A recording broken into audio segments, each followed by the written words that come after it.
Medical nursing ভর্তি coaching আয়োজিত সফলদের আড্ডায় আজকে আমাদের সাথে আছে 2023-24 সেশনে নার্সিং ভর্তি পরীক্ষায় ঢাকা নার্সিং কলেজে চান্সপ্রাপ্ত মেধাবী শিক্ষার্থী লামিয়া ইসলাম ঈশা। কেমন আছো ঈশা? জি আপু, আলহামদুলিল্লাহ। আপনি ভালো আছেন? হ্যাঁ, আমি অনেক ভালো আছি, তোমাকে দেখে বেশি ভালো লাগছে। আচ্ছা, ঢাকা নার্সিং কলেজের মতো একটা জায়গাতে চান্স পেয়েছো, অনুভূতিটা কেমন? আসলে অনুভূতি বলতে আমার কোনো জায়গায় মানে কোনো সফলতা হলে এক্সামের আগে আমার খাওয়া দাওয়া হয়ে যায়, রেজাল্টের আগে।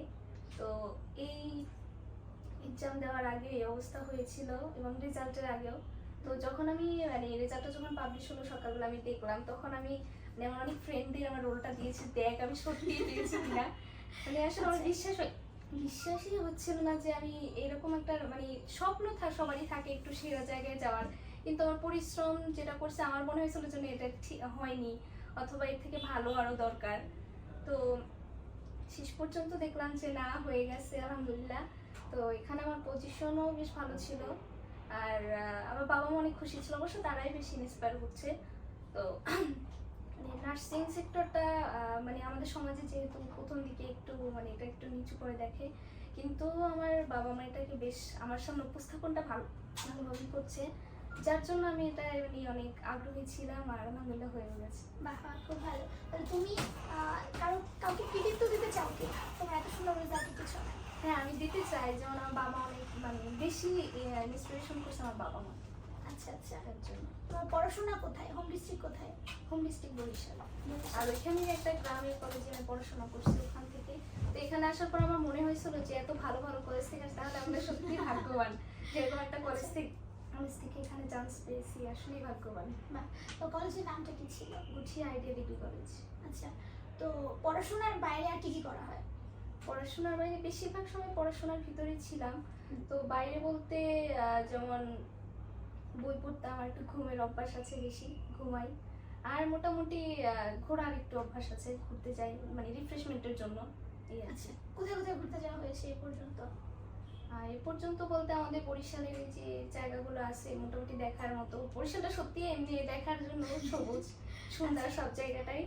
তো ওই জায়গাগুলো বেশ আমার ঘোরা হয়ে গেছে। আচ্ছা, বরিশালে কোথায় কোথায় ঘুরেছো, মানে দেখার জন্য কি কি জায়গা এরকম দেখার আছে? জন্য আগে বলবো যেমন গুঠিয়া মসজিদ, তারপর আর যে শিরোনামে ফজলুল হক এর বাড়ি আছে, তারপর জাদুঘর আছে চাখারে, আর যেমন দুর্গাসাগর দিঘি আছে, পেয়ারা বাগান, টুকটাক অনেক জায়গায় আছে সুন্দর।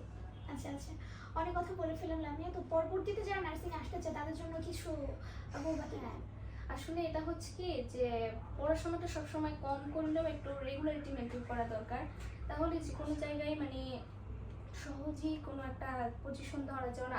আমিও এই কাজটা করেছি, মানে হুট করে একদিন 10 ঘন্টা একদিন 2 ঘন্টা কখনোই পড়িনি, সবসময় একটা রেগুলারিটি মেনটেন করেছি, যার কারণে পড়াটা মানে নিজের উপর প্রেশারটাও কম পড়ে। তো আরেকটা জিনিস হচ্ছে যে কোনো এডমিশনের ক্ষেত্রেই মানে রেগুলারিটি মেনটেন করতে হবে, রেগুলার পড়াশোনা করতে হবে, আর এক্সাম দিতে হবে প্রচুর। তো কর্নিয়ার সাথে আমি যুক্ত ছিলাম, কর্নিয়াকে দেখলাম যে তারা আসলে যাদের ফিনান্সিয়াল সমস্যা আছে তারা এটার ক্ষেত্রে মানে যেভাবে মানে অনলাইনে ফ্রি এক্সাম, তারপর ফ্রি ক্লাসগুলো মানে এগুলোও যদি সবাই কেউ কন্টিনিউ করে তাহলেও তার যে কোনো একটা সিট নিশ্চিত। আচ্ছা আচ্ছা, অনেক ধন্যবাদ ঈশা, তোমার সাথে অনেক গল্প বললাম, তোর জন্য অনেক অনেক শুভকামনা থাকবে। আপনাকেও ধন্যবাদ, আর কর্নিয়াকেও অনেক ধন্যবাদ, যেন আরো অনেক শিক্ষার্থীকে তাদের স্বপ্নের পথে নিয়ে যেতে পারে। ধন্যবাদ সবাই। আচ্ছা দর্শক, চলে এসেছি অনুষ্ঠানের একদম শেষ মুহূর্তে, বিদায় হয়ে যাব আপনাদের থেকে। পরবর্তীতে দেখা হয়ে যাবে আবার সফলদের আগে কোনো এক মেধাবী শিক্ষার্থীকে নিয়ে।